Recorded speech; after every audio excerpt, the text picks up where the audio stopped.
Deep Shot Podcast, Season 4, Episode 49. Julio Teheran. That's exactly who I was thinking. That's the only 49 I got, if I'm being honest. There's a fullback. Off the dome. There's a fullback somewhere I can't think about. Maybe a middle linebacker, LOLB. Welcome to another episode of Deep Shot Podcast. We are here middle of the week, first week without football other than the Pro Bowl. So this is the first full week. We don't have a real game in a long time. And sad to see, we got one next week, so we've got to find other ways going into the weekend when we don't have a game to talk about ball. The coaching carousel in the NFL has heated up. The Hall of Fame talk is heating up. Pro Bowl, like I just mentioned, some stuff's happening there. And then we're going to talk about some Super Bowls down the line in a little draft format. So we've got a good show, packed show for you still without any games. So for all of that, just want to always, as I do, remind you, follow on TikTok, follow on Instagram. We are climbing every day. You should see the follower count. It gets bigger and bigger because of you guys, and obviously everyone else is finding out about us. Also, big news, guys. You got to subscribe to the YouTube. Our first ever full podcast episode went over 100 views on YouTube the other day. And usually we have segments, they've hit over 100, but the full podcast went over 100 views on our latest episode. So thank you all for listening. Really appreciate it. Again, tell somebody if you haven't already told them, follow us and subscribe. Second thing, Deep Shot Award Show this Sunday. We will be making it. It will be out by Monday morning at the latest. We have already decided some winners. All right. It is going to be so exciting. You're going to love it. Make sure you watch this one on the YouTube. All right. We're going to be dressed up. If you have to listen on podcasts, you can, but then go back and watch the YouTube of your favorite funny moments. What are you guys most excited for in the award show? Man, I'm excited for a lot of them. I'm excited for the best take. I'm excited to crown a best listener because I do feel like we have a lot of options. We give Mallory a lot of shine on here, and yeah, Mallory, you know, you're a great listener, and we appreciate you. But then we got a couple other options as well. So stay tuned to find out. Yeah, it's going to be nice just to see Jay, what the guys dress up in. I mean, we're going to be teed up in here looking like we're headed straight to the gala. And maybe we do go out and do something afterwards virtually because we're all far away. But I might yeah, crack open a couple beers for the award show. Just get it going. I never podcast with beers, but I might have to. Maybe you know what? I think that's a good plan. I think we should. A glass of champagne, man. That would be great. That would be great. Well, make sure you guys are tuned in Sunday night or Monday morning when it comes out. And the last thing, just want to give some shine right here. Our boy Caleb and Broderick Williams, a guy who does a lot of things behind the scenes for us, they've got a new show coming out for this baseball season, Chop Talk with Brody and Caleb. They're going to be talking all things Braves baseball, 2-season ticket holders. All right, Caleb, tell us about what we should expect. Just, you know, we felt like over the last year or two, and I've expressed this on the podcast before, but I do not get a break from sports, and I don't think you guys should either. So we're going to give you a beratement with the Braves when they're in season. Like Garrison said, I mean, I've went to on average, I bet you I've been to 90 games in the last 3 years. So I'm there a lot. I keep up with them, watch them every night. We're going to be there to give you guys kind of like the update, just in case you don't watch every game like the psychopath does on FanDuel Sports Network, which I don't know where you're going to watch them at this year. They're not on that channel no more. I'm going to keep you updated just in case you don't have time to, because we know everybody's busy, but we just felt like that it was something that needed to be spoken about because I think a lot of people in the crowd that love football season probably do spend most of their time in the off season listening and watching Braves talk. So yeah, it's gonna be a good one. You gonna have Jake on there a couple times? We'll see. We'll get some noticers, some ball knowers, some observers on there. I think Jake's pretty well esteemed in the baseball world that he can keep up. Right? Maybe we'll get the Garrison Cookman on there too, a time or two. We'll see. I will be producing the show. I'll be there. It's gonna be theirs to talk. I'll be behind the scenes making sure everything goes well, getting everything posted. But excited for you guys. Really excited to have another show on the network. The Deep Shot Network. Yeah. Hey, and like they say, I think y'all are going to do a great job. I think it's going to be a can of corn, like they like to say in the baseball world. There you go. That's your first tidbit of baseball talk right there. There you go. There you go. Tune in for more. All right. So, Garrison, a can of corn is what they call in baseball like a routine fly ball. Like, oh, that was a can of corn. Oh, okay. All right. See, this is why I'm not doing the baseball podcast. All right. Okay, but yeah, a lot of announcements there. Big things happening for Deep Shot Sports. Thank you all for being here. All right, let's talk about the latest news in the NFL coaching carousel. Let's start with the first one that happened. There was another one that happened today, but we're going to start with the Bills have hired Joe Brady as their next head coach. If you don't know Joe Brady, I'll give you a little Wikipedia page rundown real quick, okay? The offensive coordinator for the Bills the last 2.5 seasons. He was named interim OC in 2003 after they fired Ken Dorsey, and he became the OC. Before that, he was the quarterback coach for the Bills in 2022, was the OC for the Panthers in 2020 and 2021, and what really got his whole thing going was he was the passing game coordinator and receivers coach for that LSU team that had Joe Burrow, Jamar Chase, Justin Jefferson, the whole crew. 36 years old, and I feel like it's been a hot name for a while in the NFL head coaching world. I know we talked about him potentially for the Falcons. I feel like a lot of fan bases have floated the idea out of wanting Joe Brady as their head coach. So in terms of like the Bills having him as head coach, like it's like, oh, exciting, exciting. But he was already there. So what are you going to get out of Joe Brady that you didn't already have that now you sacrificed Sean McDermott for? I'll say this, and I gave this analogy the other day in the group chat, and y'all didn't necessarily agree with it, but I think it's a good analogy. In 2015, 2016, or I guess it was 2016, 2017, the Falcons went to the Super Bowl, and they lost. What happened after that? The Falcons ran it back with Dan Quinn and never even sniffed the conference championship after that. Meanwhile, Kyle Shanahan, the offensive coordinator, left town, got a head coaching job, and the 49ers have been better than the Falcons in every single facet of the game ever since he's been gone. So while I do understand and I get where you're coming from on the what really changed, he was already in the building, yada, yada, yada. I think Joe Brady is a great head coach. I think he's going to be a great head coach. I think he's a great offensive mind. He already has that relationship with Josh Allen. So that's another thing you can cross off the board. What if they brought in some guy, didn't really run a style that really complements Josh Allen? What if he runs a style that's not the best for James Cook? Things like that. He knows the staff, he knows the building, he knows the players. I think it's a good hire. And sometimes it's not necessarily the most typical hire that we see on a year-to-year basis, just hiring your offensive coordinator and getting your head coach out of here. I can't personally think of another time that's ever happened, to be completely honest with you. But I think it's worth doing. I would have been down with Joe Brady to be the head coach of the Falcons. I was saying that for a while. I think he would have been a home run hire for him. I think we're going to look back on this, and I think it's going to be a net positive in a lot of ways. Yeah, and look, I'm with you. I think Joe Brady is one of the guys that you can kind of make an exception to the rule in terms of, well, we need to clean house. Like if you're trying to go in a different direction, go in a different direction. Don't like you're just like pushing a guy in front of you out of the way and just letting the guy behind him keep going in the same spot. To me, but needless to say, I really think that the Joe Brady situation is going to be good for the Buffalo Bills. I think they're going to be successful. I think if you have Brandon Beane in the building, he's gotten them to a point where they're a respectable franchise again. I don't see them going in reverse on offense. Now, he does need to clean up some of Josh Allen's play, but Joe Brady, I mean, you can make whatever misconceptions you want. That offense has been just about as good as it ever has been the last 2 years, especially with them being able to run with James Cook a lot more compared to what they used to do with Josh Allen, which was true hero ball. So good hire. If you're going to do this, you have to have somebody that's just a dog that's in your building, and Joe Brady fits the mold for that. I mean, he has engineered arguably the craziest offense we've ever seen in college football's history.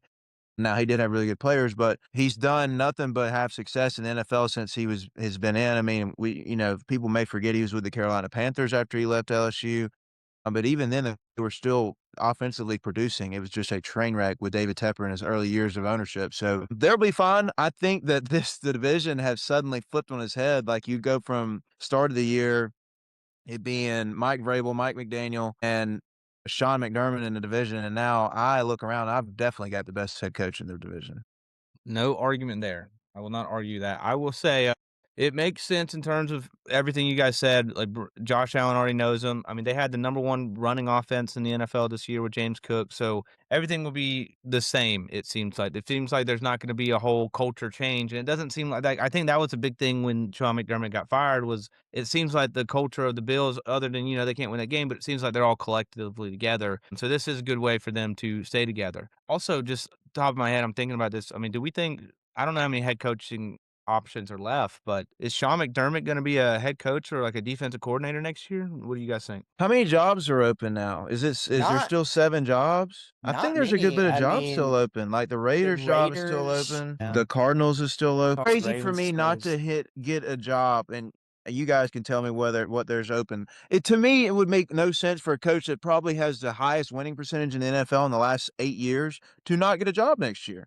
And what's this going to turn into, he's going to be Mike Rail part 2. He's going to sit and wait for the right job, and he's going to go and take it next year is what's going to happen. McDermott will probably take a year off because, to be honest, ain't none of the jobs left really worth it. Yeah, I think there's only 2 if I'm counting. Yeah, Cardinals and the Raiders. The Raiders are the ones left. So we'll see. I think he waits his turn. I would. So we'll see now. Turn that into the Browns. I hired a head coach today, Todd Monken, offensive coordinator for the Ravens the last couple of years. Us Georgia fans know him real well. Was the offensive coordinator for the back-to-back national championship years that Georgia had, not too long ago. Has only been a head coach once. Can you guys name the college he was the head coach at once? Oh, no. Give me a second. Southern Miss. There you go, Caleb. Oh, Yes. nice. What Nice. a guess. Nice. Yes. From 2013 to 2015, he was the head coach of the Southern Miss Golden Eagles. Wasn't very good, though. Very good. Just for people at home, I'm not a freak. I'm not an encyclopedia. I'm not Stephen Hawking or anything like that. I love football, and Todd Monken, it is really good at coaching football. Yep. And his whole family is. Jeff Monken's been a head coach for Army forever. But look, he's been in and out of the NFL and college. He's been at LSU. He's been at Oklahoma State, Georgia, like I mentioned. He's been with the Jags, the Bucks, the Browns, the Ravens, and now back to the Browns. So he was the OC for the Browns in 2019. This one just seems like we talked about the Browns a little bit on the last episode and how they're doing all the tests and essays and things. They're giving things out. This seems like what happens when you do that stuff. You get some guy that I don't think was really on anybody's radar to be a head coach. And you end up with him because he's somebody who will take the job. I mean, he's never been an NFL head coach before in his life. I tend to agree. Now, I love Todd Monken because I credit him a lot for those 2 national championships that we got. Outside of, Kirby, I mean, Monken was maybe the second best thing that we had going for him. So my question is, how long does it take for him to hit up Stetson Bennett and get him to Cleveland? Oh, my because the quarterback He's got a Pro Bowl quarterback. He does. Hey, and I'll just say this. I was planning on using this later in the podcast, but us Falcons fans, hey, guys, our new head coach got a Pro Bowl quarterback in the 5th round. How about that? But I'll be honest. If I'm looking at this from a non-Georgia bias, I don't really know if I love this hire. I don't really know if it would really fire me up if I was a Cleveland Browns fan. But then also just looking at it through the lens of Todd Monken, I don't see how he succeeds here. I just don't see it happening. Now, hopefully I'm wrong. I love the guy. Hopefully he can go in there and he can do something. But there is a lot of work that has to be done with this team.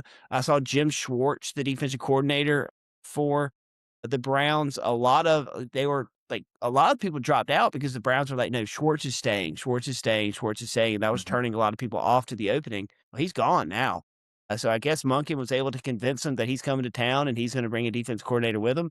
Kind of surprising because I'll say this, like with the Falcons, keeping Jeff Ulbrich, it makes sense because the Falcons just had one of their best defenses in franchise history this past season. So it makes sense. Hey, you want to keep that guy around for camaraderie. I mean, dang, dude, the Browns had like one of the best defenses in football last year. I mean, the team itself stunk, but the Browns still put up a really good showing on the defensive side of the ball. So I am kind of surprised that they wavered on that for Todd Monken. Yeah. They didn't waver on it. Jim Schwartz is the guy that wavered on it. He told people in the building, this is the whole thing of the Browns. We'll get Todd Monken in a second. Browns suck. This guy has been telling people in the building the last 5 days, if they don't hire me, I'm leaving. And so they got half of the candidates out of the job pool because they told him that Jim Schwartz is going to be your defensive coordinator. His ass didn't want to be there. They didn't go ask him first. Unbelievable. I don't know what Andrew Berry's doing over there, but they're listen, Caleb. The Cleveland Browns are a data-driven organization. I'm not sure if you're aware, and I just guess the data wasn't saying that was going to happen. Well, studies show they're the worst team in the league, and it would take not much to get them above that. If they want some data, they need to do better than trying to keep the DC while flirting with him on head coach and be like, nah, dude, you can still be the DC. Then he's like, yeah, I'm going to stay. First of all, we already went over Cleveland don't pay people. Who wants to live there? You guys ever been to Cleveland? I haven't. I don't plan to go, but that's just my thing. I think Monken will have a chance if he can get some buy-in in the locker room from the leaders of the place, right? We're talking Myles Garrett, we're talking some of the guys on defense, getting some better players up front, and improving the quality of quarterback play. I think this is what that hire is all about because we make all the Pro Bowl jokes aside. Yes, there are 2 Pro Bowl quarterbacks on that roster. 0 quarterbacks on that roster deserve it. 0. Okay. And so they were last year, the Browns had the worst EPA per play quarterback room in like NFL history. They were the worst 3 quarterbacks in the NFL in EPA per play. So that obviously the efficiencies of the quarterback's been down, and Stefanski's known to be a QB guy. I mean, that's what he was whenever he was in Minnesota. Things change somehow or another, and maybe it's the guys. I'm sure it probably is, but we'll see if Monken can get out from underneath. Like his task to me is to survive the Deshaun Watson deal, get out from underneath that, and you'll free up.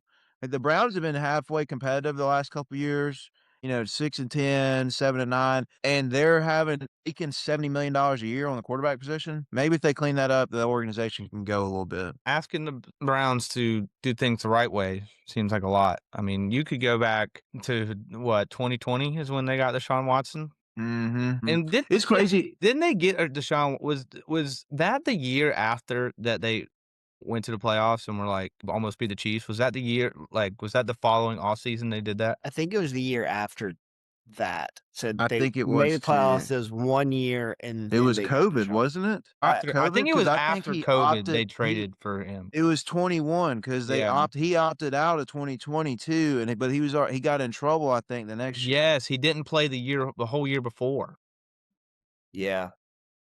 Thought about that. Deshaun Watson didn't play the year before that he got that contract. So he was out for 2 seasons. Yeah. Completely. Shocker. And then he got suspended like 11 games. Remember? And let's go pay him $230 million. He's Remember? gonna Because get then this money, bro. it was like 6 games at first, and then they were like, "What? It's only 6 games." And then they made it 11 games, and it was this whole thing. Now Yeah. they can back on it. I can say this now that we're putting the dates together. I can remember I was definitely in Jacksonville by then because the Jags played the Browns week 1 of the preseason, and Deshaun was playing that game. And there were some not very nice things being yelled from the bleachers at Everbank Stadium at Like that what? guy. And then rapist. It was brutal. But then after the game, we're walking to the bar, and then I just hated to be a Browns fan at that game because the quarterback's a rapist. Yeah, not great. Jeez. Okay, well, let's just parlay that one into the Browns have a Pro Bowl quarterback. Out of all the bad things that they have a Pro Bowl quarterback. Sheudur Sanders has made the Pro Bowl. No, it's not a joke. I know a lot of people think Deep Shot Sports is a joke and everything I post is a joke. This is not a joke. This is real deal shit. Got through 7 touchdowns, 10 interceptions. He is an AFC representative for the Pro Bowl. Now, if you want to peel it back a little bit and look at how we got here. Yes, there's a lot of Mahomes is hurt. Trevor Lawrence is hurt or said no, or like these other quarterbacks in the league that were obviously better picks are probably not like Daniel Jones. Like they're not around to do this. And it also seems like a lot of guys, maybe the older you get or whatever, they just don't want to do it.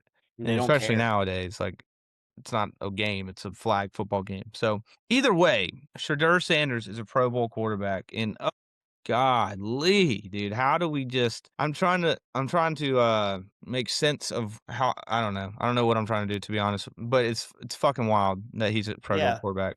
But Process. What's the process here? Like, I'll tell you the process. I mean, like Garrett said, you peel back the layers, it does kind of make sense. Drake May's in the Super Bowl. Justin Fields isn't going to the Pro Bowl. Tua's not going to the Pro Bowl. I think both of them have injuries. But that's the thing. It's like you got to put Josh Allen, Lamar Jackson, Joe Burrow, Aaron Rodgers. Those 4 right there. They don't care about going to the Pro Bowl. They just so they'll. Josh Allen's there. Trevor Lawrence said no. Josh Allen and Justin Herbert are the other 2 quarterbacks that are there. So, and they were like, CJ Stroud, no, we can't pick you. Bo Nix hurt. Cam Ward, no. Cam Ward's hurt also. I mean, I remember in week 18 against the Jags, he separated his shoulder. So he's hurt. Yeah. So, I mean, I guess how we got here makes sense. Oh, my God. Couldn't have happened to a worse group of supporters. Yeah. 7 touchdowns, 10 interceptions. Now, I Stamp remember approval, Pro Bowl. It's almost like, did you have to get another quarterback? They should just take another NFC guy. Yeah, or just like, did you have to Go get make Philip a Rivers, dude. dude? That would have Because been I remember they did this better. with like Tyler Huntley a while ago. Like a couple years ago, like he made the Pro Bowl. Like, it's like, dude, you don't have to replace somebody. Like you can. It's not a. You don't need all the guys out there, to switch in and switch out. Like first of all, a quarterback plays a regular game by himself all the time. It's not like two guys can't go in and, you know, throw a couple 7-on-7 drills for the whole Mhm. time. Anyway, Yeah, but then it'll mess up their all-star contest where they're, like, trying to hit the targets and stuff in the dodgeball game. I mean, they gotta have some athletes out there, yeah. dude. I mean, I wonder, like, if we could just take a gander at Sheudur Sanders' contract and be like, what if there was a clause in there? It's like, if I make the Pro Bowl, I get $750,000. Yeah, There I wonder probably if something is. was done. Yeah. There probably is. I mean, I saw some interesting stuff on Twitter about, Tyler Huntley getting his chain snatched by Sheduer. Saw that one because, I mean, now, there's a more undeserving quarterback that got to go to the Pro Bowl. And then there's another one is like, how many players in this room have gone to the Pro Bowl because your dad's famous? And there was only one hand raised. But perfect timing. I mean, if you can't ask for better injuries for Sheudur Sanders and contract boost for him than what you're getting this week. So excited to see him. We'll see what he does on during the flag football game. You know what though? This makes me really wish that we were still back in the Sean Taylor days of the Pro Bowl when he was like smoking punters who are doing fakes. Can you imagine what Sheudur Sanders would be undergoing this week if if this was a live action Pro Bowl? They'd be Be lighting his little awesome. ass up. dude, that's crazy. It is crazy saying they did used to just play a real Pro Bowl, and Like a real game. they used to go super hard. Then they kept doing it, and then it was like two-hand touch basically out there the whole Mhm. time. Yeah, I So was reading something today about there's a thing apparently Adrian Peterson wanted people to bring back. He wanted to bring the game back to where it used to be, like, in the early 2000s. People don't know. This was real deal. Like yeah, folks they strapped this shit up and they're ready to play, okay? And AP wanted to do the same thing, so the guys in the locker room for the Pro Bowl one year were telling AP, he's like, "Hey, don't be doing that bullshit now." And guess what he did? He came out there running that mail, son. So they had to tighten the 10 straps up. It was one of the final years that you saw him do that. But AP was one of the last folks to like force the game to be physical, man. And it just took like one prima donna to get an injury. And I don't even, no, we don't even need to say prima donna. It's the same reason why I got transfer portal and all this other nonsense for the players in college. You don't like to tell people no. We which can't treat things with respect. which one's worse, the Pro Bowl games or the NBA All-Star game? Well, the All-Star game. Yeah, I go NBA. I mean, the NBA's lost this luster completely. I don't remember they had the international versus American game or whatever, like, last year. I think that was exciting, but before that, Dude, when's the last time the dunk I think contest last has year been they had, good? like, the 3 different teams or whatever. They had, like, Team Shaq, Team Candace, and Team Ernie or something. They had Team Kenny, yeah, Yeah. Kenny the yeah. Jet. My god, dude, they're trying like, I'll give Adam Silver a lot of credit for just, taking sh throwing shit at the wall, hoping it sticks, because a lot of organizations won't do that, but man, dude, they just what's so hard about just going back to the old Pro Bowl or going back to an All-Star game where everybody just plays, and it's like, you play 82 games a year, you can't just play hard for an 83rd? One. No. Yeah, yeah, I mean, exactly. if you're a free agent, just don't play. That'd be the only dudes that I would be like, "Okay, well, maybe you don't need to play because you ain't signed a deal yet." But everybody else, like, just turn loose, man. Do it for the people. Do it for the fans. Something that people have forgotten about. Exactly. Alright, good discussion there. And now we gotta talk about something a little sad to some. Um, Bill Belichick was announced not a first ballot Hall of Famer yesterday. People who are in the Hall of Fame, there's multiple guys who can be like first ballot Hall of Famers, like Drew Brees, Eli Manning. I think Eli Manning was announced today. He's also not going to be one. Like Jason Witten, Larry Fitzgerald. Anyway, Bill Belichick is obviously the most successful head coach in NFL history. I think it's most Super Bowls, most wins. If it's not most wins, it's like second most wins. Second most wins. Most playoff wins. I mean, he's Bill Belichick. We know what it is. And it's also like, has he really been out of the league for 5 years? Isn't it 5 years or is it Mhm. 3 for coaches? But I think the NFL is a little different there, but I think it's 3 for Okay. them. Interesting. But it's crazy to think he's been out of the league that long. And now he's not a Hall of Famer. A lot of people are upset. He's upset. The quotes that came out was like 6 Super Bowls. How much more do I want? Let me ask you this, Caleb.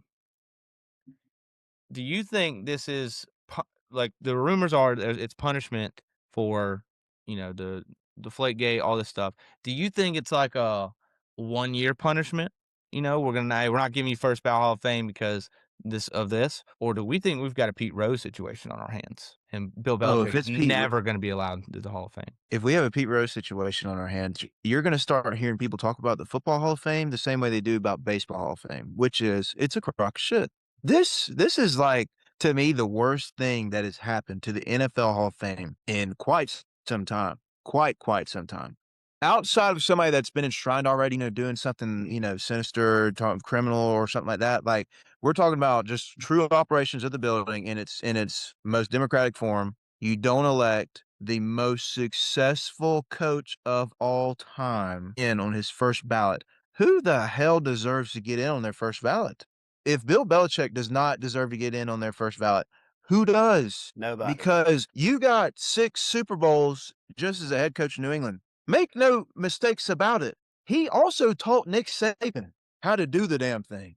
Go look at Nick Saban's record before he worked with Bill in Cleveland. Okay, I'm gonna make that take. And then before all that, you know who had the best defense of all time? His name was Bill Belichick. He's defensive coordinator of the New York Giants when they went back-to-back with Lawrence Taylor in the 80s. He designed that defense. Now, everybody talks about 85 Bears. Like, they're good. Lawrence Taylor is the best defensive player to ever walk with 2 legs. And that defense was Hall of Fame worthy then. I mean, people were talking about Bill being in the Hall of Fame just for what he did in the 80s. And he's won 6 Super Bowls since then, and we can't put him in. It just, to me, it tarnishes the Hall of Fame. It truly does, because whatever voters, I don't know what qualifications you have for a coach to go in. And let's talk about the Spygate, Deflategate stuff, because that's going to be the dissent, right? So Spygate, go talk to other coaches that have coached football, and they'll tell you who's really doing the Spygating. Who taught Bill how to Spygate? Who was doing Spygate before Bill got caught? Jimmy Johnson put on Twitter today that guys that were around Tony Dungy and some of these other Hall of Fame cats that Bill Polian hired taught him how to do that stuff in the 70s and 80s, doing the same thing. Bill Belichick's been credited or quoted on interviews before being asked, how much did this help you? And he said maybe 1%, maybe 2. Okay. So that's in the margins. That's a huge number if you're in that space, but there's still a whole nother 99. I don't major in minors. Okay. You got to keep the main thing here. Yeah, that was all. That was close. That was Pause. close. What I mean by that is you cannot look at the little shit when the big picture's in front of you. Okay. 300 plus wins or whatever it is, 6 Super Bowls, plus 2 as a coordinator, greatest dynasty of all time. And you're going to tamp it down because we all know the Deflategate thing. Like, take your bias out from Tom Brady and the Patriots. Deflategate was a bunch of bullshit. Somebody explain to me how it wasn't. Because if it happened to Atlanta Falcons or New Orleans Saints or anybody else, it would have been a damn issue for them. But we just had to eat it because, I mean, we'd already won 5 Super Bowls, whatever, 4 Super Bowls, whatever it was. So that and Spygate are nearly baseless crimes in my mind. I mean, we played with the Colts footballs in the second half of the Deflategate game, and Brady threw for 275 in the snow. I don't think the footballs were the issue in that game. I don't think the cameras spying on practice and getting a signal here and there was the reason why New England was winning games in 2007 when they had Randy Moss and Wes Welker and Tom Brady in their damn prime. I'm not buying any of it. Yeah. No, I agree. I think it's a crock of shit. I mean, you're talking about not one of the best head coaches of all time, not top 5, not top 10, the best, the most accomplished. If he's not, like Caleb said, if he's not a first ballot, who is? Who is? Nobody. What do you think about what you said about Spygate and Deflategate there? Well, I think that's a homer take. I mean, if you're actually thinking that, that's crazy. That's crazy because, okay, I'll say this. All right, whatever. I was going to be a Patriots hater. I agree. The Deflategate thing was never made sense to me because I remember watching that game. I remember watching it and then when all the stuff came out, the Patriots ran for 240 yards in that game. They didn't even have to put the ball in the air and they would have won by a lot. So I agree with you on the Deflategate. And yeah, listen, they were probably recording practices too. Everyone else was. Whatever cheating you found out about in football, folks, let me just let you in a little secret. They ain't the only motherfuckers that's done it. It's been done before. You think Connor Stalions is the first cat to steal signals? You don't think every team in D division Power 4 college football has a signal stealer? You're not keeping up with the modern times, or somebody just hasn't told you. That stuff's going on, man. Let him know, dude. He majors and minors. Do not major and minor. Oh God, dude. That Put reminded that on me a graphic. that maybe he'll get in next year. You think I he'll will get say in the theme in the unfortunate of all this, I haven't heard of who the hell's getting in. I'm just hearing Bill's not getting in. I ain't heard a peep about who's actually going in the Hall of it? Fame. Seems like maybe Drew Brees and Larry Fitzgerald seem to be like shoe-ins from what I'm reading. Bill's not. Yeah, I'm not. I mean, it is what it is, man. I think you're gonna. This is similar to a Barry Bonds, Pete Rose style, but like the cheating those guys were doing, I think is a little bit different. Yeah. And you think it's nothing but the cheating, right? Like that's the only reason he's not in. I mean, It's if you are insinuating that they're considering the Jordan Hudson situation and what he's done in North Carolina the last 2 years for being his candidacy for the NFL Hall of Fame, whoever's voting needs their damn passes stripped from them, then, well, because that should also be even in consideration. no. Also, I wish that votes were public because I guarantee you, if these votes were public and you could see who was saying no, I feel quite certain that he would have gotten in. Because Yeah. people are going to vote no and be like, "Oh, it's going to be anonymous. No one's ever going to know that I didn't vote for him." If everyone knew, if that was public information, I just don't see people being able to vote no, it getting out, and then going on a podcast or going on an interview and defending it. Yeah, is There's baseball accountability public? to. I think baseball is. Shout out Andrew Jones. Yeah. Shout out Andrew. Shout out Andrew. All right. Okay. Well, before we wrap up and get out of here, wanted to do a little fun little draft. All right. We've done this a couple times this year. We used to do it a lot back in the day, but we've got the Super Bowl next week. We're obviously going to talk about the Super Bowl next week, but for now, we figured we'd have a draft of the best Super Bowls. All right. So we'll have 4 Super Bowls each. Okay. We will put this out. This will be voted on. I know our fans love to vote on our stories, so it'll be on there. We've got to figure out who goes first. I think it should be Caleb because he came in last in the Player of the Week, and then me and then Jake. Low blow. But then, I guess we have to do Snake. Yeah, Snake for sure. Gotta do Snake. I feel like we have to. I do feel like we have to. So, Caleb, you will start us off. What is the Well, best Super Bowl of all I time? wonder what Caleb's going to number one. Single tee. You guys just put the ball, the Titleist Pro V1X on the tee. It's at the perfect height, and you just handed me the M2 driver. It's Super Bowl 51, boys. 28-3. The comeback, the epic comeback. Devontae Freeman couldn't block. Hightower makes a strip 51. sack. It's 51. Is that what it said? Yeah, I 53. think so. Sorry, I'm so man. I mean, my heart's pumping right now, boys. I'm fired up. You got me thinking about this game here.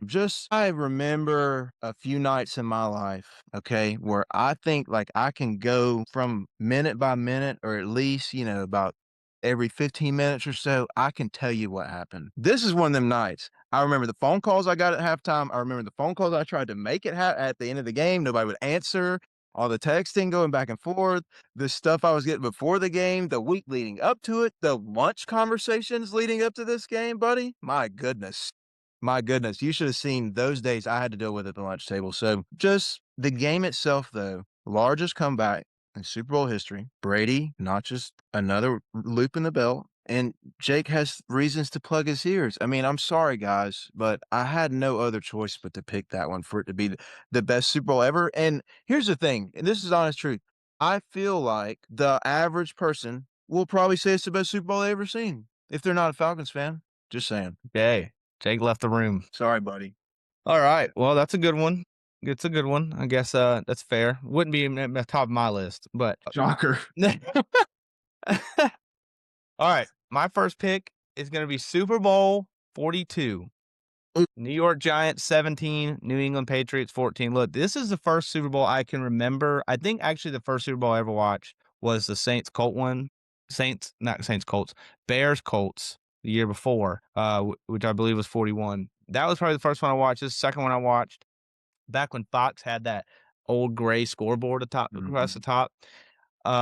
Look, all you got to say is, how can you not remember the catch, the helmet catch, the David Tyree helmet catch? How can you not remember the drive that the Giants went on to make it 17-14? How can you not remember the 18-0 New England Patriots falling to the wild card Giants? Just an absolute awesome game. It's hard. It's hard to pick anything other than that for me. There's some good ones. There's a lot of really good Super Bowls that the Patriots involved in that are losses, but this might be the best one. It takes the cake for me. So I'm going to go Super Bowl 42. So people forget in Super Bowl 42. Also, Caleb, I guess I'm going to listen to your rant tomorrow. Maybe I just didn't have it in me tonight to actually listen to it. So I had to. I actually ended up talking about like lunch and stuff. I wasn't duck on the Falcons, but Oh, really? Yeah. I mean, listen, you just got to show up. You got to show up to the party sometimes, dog. You'll be surprised. But people forget in Super Bowl, what was that, 37? 42. 42, yeah. Super Bowl 42, the play before the helmet catch, the play before a dropped interception. Don't know who it was, but a dropped interception. So to get into mine, I'm kind of shocked this one took it. Say Samuel, I'm pretty sure, by the way. Was it Asante? I'm going to go double check. I'm pretty sure it was Samuel. Pretty sure it was too. Nice. Well, all right. Well, the Super Bowl that I'm not good with Roman numerals. XLIX. Is that Super Bowl? Hey, the Seahawks, Pats? Seahawks, Patriots. That's going to be the one I'm going to go with. Is that 49? 49? Yeah, that's 49. Something 9. 49. Okay. One of the best games at just football in general. I think in my opinion, I think this is the best Super Bowl. I mean, you get down to the goal line and then you get that Malcolm Butler interception. It was an awesome game, back and forth, back and forth, back and forth. Patriots lead a late game-winning touchdown drive that seems like it was going to be the icer. And then the Seahawks come right back there, 1 yard away from going back to back. And then the Malcolm Butler play, you'll never forget. And then for my second pick, I'm going to get another one that I'm kind of, I don't know. I feel like it fits good in at 4, but I'm going to go with Super Bowl 52 when the Eagles with Big Nick Foles went and threw for like 450 yards and beat the Patriots. I'll say this is probably the most entertaining Super Bowl of all time because this thing was a slugfest from start to absolute finish. Like you said, the Philly special, Nick Foles, all that happened. Tom Brady threw for 505 yards in this game and lost. That's crazy. That was hurts, man. That's a good one. Everybody talks about 42 and the undefeated season. The one that disappoints me the most, like Super Bowl 42, we got terrorized up front that night by Michael Strahan, who set their sack record that year, by the way. That game there with the Philadelphia Eagles and then Philly, I mean, that changed football that night. And Brady went off that game, man. Mm-hmm. And came up just short at the end. That's a good one. So the first 4 picks all involved the Patriots. How about that? Love it. Probably going to be some more. Yeah. Okay. All right. My next one, and this is another one that I just would feel wrong if I didn't have it on my list because this is a one that it's super awesome. Hold on. Let me check the numerals. Okay. This is Super Bowl 43. The Pittsburgh Steelers 27, the Arizona Cardinals 23. I remember this game because my dad had just started working in Byron before we moved to Macon, and he had a bunch of friends that were Steelers fans. They all came over to our house. There was a big Steelers party, and the James Harrison pick six, which is obviously huge, but the Santonio Holmes catch in the end zone, Kurt Warner. I remember the Falcons played the Cardinals that year. That was, I think, Matt Ryan's rookie year. This is kind of going off a tangent, but that was the year they went to Arizona his rookie year, and that was his Arizona team that went and got to the Super Bowl. But this game was awesome. Just crazy plays left and right. Plays like Larry Fitzgerald was making. I mean, just the names in this: Big Ben, Kurt Warner. It was awesome. James Harrison, pick six. Yeah, James Harrison pick six was awesome as well. So I love that game, and the catch is iconic at the end of it. So I'm going to be going with Super Bowl 43 as my second. Insane throw, too. People talk about the catch, the throw, son. Like, he had a shoebox to put that thing in the end zone, and it was there. And Santonio Holmes made a hell of a catch. That was the game, like, you go back, and Garrison was talking about which ones you remember. I think that's like the third Super Bowl I remember, and I was pulling hard for the Cardinals. I love Kurt Warner, man. Him coming out there, he was the first quarterback I remember seeing have like the really, really baggy and long sleeves, dude. And he had he wore a glove. Your boy tried to go out there in a glove and like an armband at recess because this guy was pulling hard for him. My next pick, I really wanted to keep the Pats train rolling. We broke that already, but I just want to say thank you guys for allowing me to relive 4 of those right there, regardless win or loss. I'm going with a game that has the most memorable moment to me. Super Bowl 47, Ravens 49ers, lights go out. 35-minute break in the game. I remember that. If you remember before the lights, it was 28-6. and the Ravens were up. And then the final score ended up being 34-31. Here came the 49ers back, but the Ravens scored late, took the lead, and won the game. This is also a brother versus brother matchup. John and Jim coached against each other in the Super Bowl, which I don't think you'll ever see again.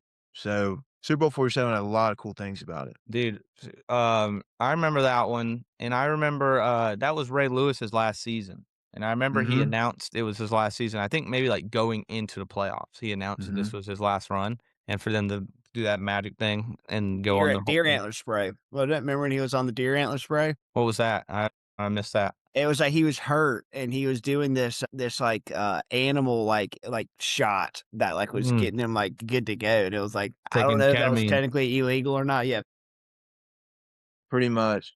Yeah, did they have that? Wasn't that like the Jacoby Jones kick return game too, or something crazy? Yeah. All right, you got another one, Snake. All right, my next one is going to be it's me, right? Yeah, it is. It is. Sorry, okay, my next game is going to be the only, I believe, overtime game in Super Bowl history. Chiefs Niners, Super Bowl 50.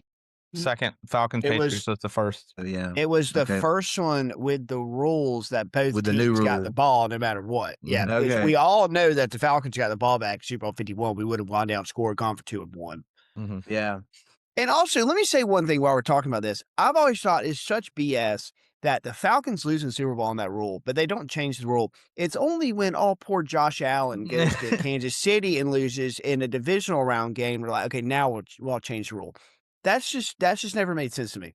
Well, you were up 23. You didn't have an excuse. Whatever. Anywho, this game was Super Bowl 58. It was in 2023, or really, the game was in 2024. Chiefs, Niners, Chiefs win another one somehow, some way. I was very disappointed by the outcome of this game. That's what I remember. But it was crazy. That was the one in Vegas. Yeah. It's a good place to have a Super Bowl. It's where National Championship is next year, if you guys didn't know. Okay, so this one I was not alive for, but I mean, it's a great moment. I believe this is Super Bowl 34, if I'm reading the Roman numerals. I really thought I was getting this one. Super Bowl 34, St. Louis Rams 23, Tennessee Titans 16. We all know it was the greatest show on turf with Kurt Warner, Eric Dickerson, Isaac Bruce, Torrey Holt. Greatest show on turf. Greatest show on turf. And it came down to a one-score game, and Titans get all the way down to it's pretty much as close as you can get without scoring a touchdown. Kevin Dyson, the receiver, just couldn't get the ball underneath the goal line. Just looking at the field, I don't know I think this was played in Atlanta. It was played in Georgia. I think this was played in the Georgia Dome. You can tell because the field looks nothing like grass at all. But what a moment, what a game for those two teams. The Titans, I think that was their quarterback was Steve McNair and the Titans. That team, I think that was the same team that had the ladder on the kickoff. If it's not that same, really, I think the what do they call that? The Miracle at Music City Miracle. Yes, I had that one written down here. I feel like I just gave that to you on a platter, but but Super Bowl 34. I'm pretty sure that's what it was. Either way, it was. Kurt Warner threw for 414 yards that day and scored. What was it, 17 points? 23 points. And Jake? I'm going to go for my next one. This is one that's special to me. I'm going to go with Super Bowl 36 XLVI. I believe that's 36. Now, everyone always remembers the first time that's 46. Whatever, one of those things. Everyone always remembers the first time that Eli Manning beat Tom Brady, but the second time was just as good. Everyone always remembers the David Tyree catch. Manning to Manningham might be the most impressive pitch and catch in NFL history. Taking down Tom Brady again. Eli Manning did it again. I mean, this is a special one. This is a special one. If it wasn't for Eli Manning, Tom Brady would have like 15 rings at this point. So a shout out to Eli. And then, man, I really thought I was going to be able to get the Rams and the Titans. I really thought that was going to come to me. So this one was a little tougher, but I'm going to go with, I think this was the second Super Bowl I remember. I feel like when the Bears won it, that was like the first one that I vividly remember watching. Saints Colts. The Colts won't beat the Bears. That's right. I just remember the memory I have with the Bears, Devin Hester. But it was I think it was in Chicago too. It was in Miami. It was in okay, got that totally wrong. But anyway, it was outside. But I'm gonna go with Super Purple Bowl. Rain game, right? Yes. I'm not. Again, I just say I'm not good with Roman numeral. XLIV. Is that what is that? 44. Super Bowl 44. Saints Colts. Mm. It makes me sick inside to pick a Saints Super Bowl to be on my top 4, but I'm gonna have to do it. This is one of the first ones I remember. Sean Payton getting his first, Drew Brees getting his first. And this was a really tight game. And Peyton Manning throws a pick 6 late in this game that makes the scoreboard look a lot worse than it was. This was a game until late in the fourth quarter. And then Peyton Manning throwing another pick at the very end to seal it for the Saints. All-time great game. Dude, that was the year that the Colts and the Saints were undefeated, and then they both rested their players for like the last 2 or 3 weeks of the season. I think the Colts were 13-0, and then they rested everybody and went 13-3, lost their last 3 games. Saints did the same thing, like 13-0 or 14-0.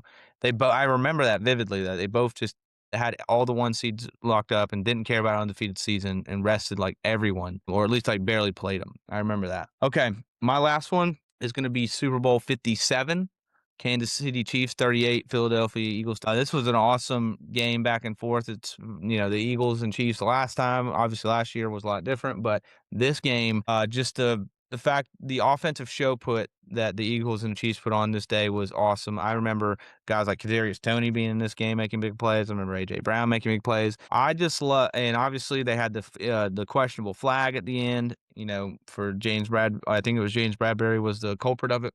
The best part about this was just seeing those videos of these pissed off Eagles fans after this game. The video of that one guy just absolutely going ham on the TV, standing around, and he just starts going ham on the television because he probably lost thousands of dollars. That's the best part about this for me. But this was Taylor Swift's first, I believe, so this was a big one for her. Or maybe this wasn't her. Maybe she wasn't a part of this one. Either way, great Super Bowl, Super Bowl 57.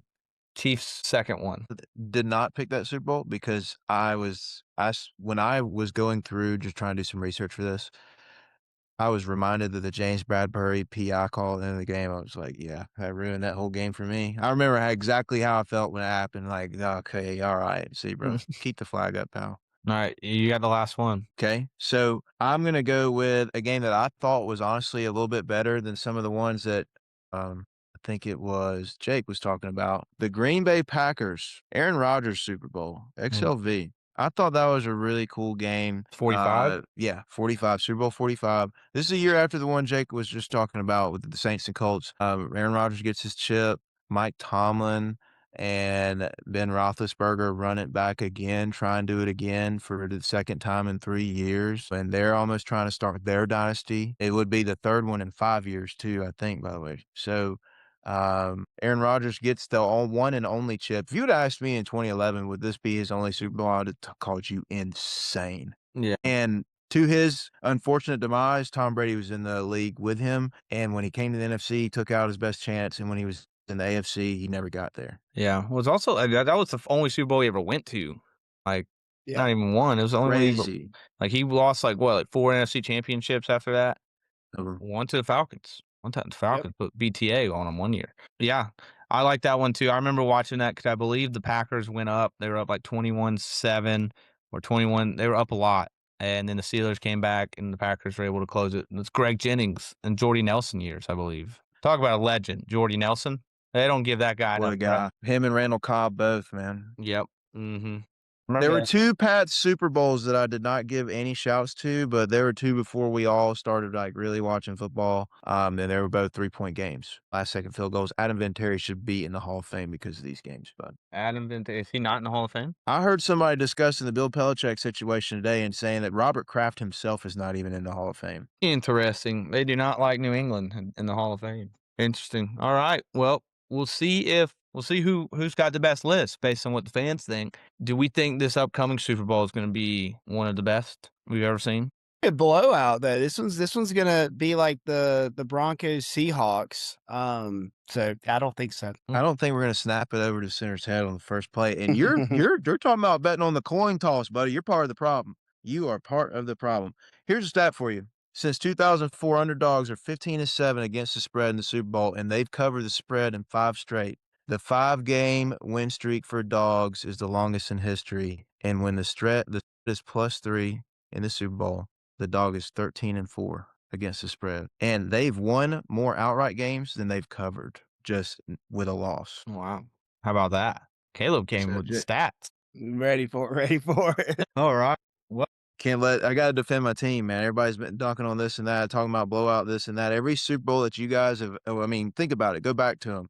The ones we talked about are going to be blowouts. They end up being some of the best Super Bowls we have talked about or seen. Man. Well, we'll find out. We will find out in 10 days, 11 days. I don't know. Can't do the math right now, but thank you for listening to another episode of the Deep Shot Podcast. Again, the next time we show up, it'll be episode 50 of the season. It'll be the Deep Shot Award show, first ever. So make sure you're locked and loaded. Get your popcorn ready. It's going to be a great show. Until then, make sure you follow Instagram and TikTok. Make sure you subscribe on the YouTube. Stay tuned. Big things coming for Caleb, for Jake. This is Gary. Deep Shot out.